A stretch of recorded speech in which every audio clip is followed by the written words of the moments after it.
నమస్తే అన్న, అందరికీ నమస్కారం.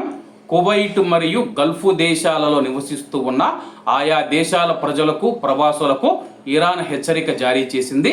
వివరాల్లోకి వెళితే, కువైట్ మరియు గల్ఫ్ దేశాలలో, మిడిల్ ఈస్ట్లో అమెరికా, ఇరాన్ దళాల మధ్య ఘర్షణలు తీవ్ర స్థాయికి చేరుకున్నాయి. కువైట్ మరియు గల్ఫ్ దేశాలలో ఉన్న అమెరికా సైనిక స్థావరాలపైన ఇరాన్ తన యొక్క దాడులను మరింత ఉధృతం చేస్తూ ఉంది.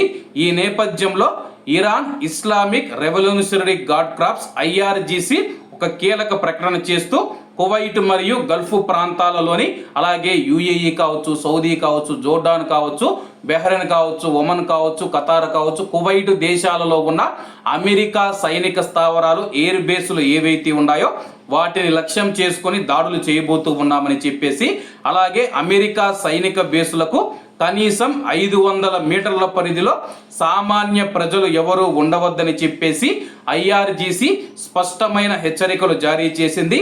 ఎప్పుడైనా ఏ క్షణంలోనైనా వైమానిక దాడులు జరిగే ప్రమాదం ఉందని తెలిపింది.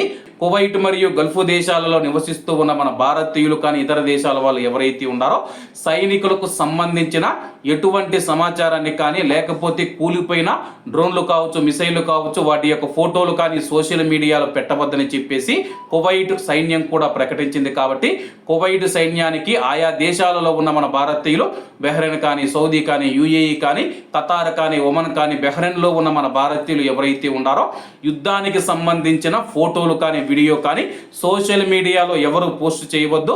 కువైట్ సైన్యానికి కానీ, ఆయా దేశాల సైన్యానికి కువైట్ ప్రజల మద్దతు ఎప్పుడు ఉండే విధంగా మనం ముందుకు వెళ్లాల్సి ఉంటుంది. కాబట్టి అందరూ బాగుండాలి, అందులో మనం ఉండాలి. అందరికీ నమస్తే అన్న, జై హింద్.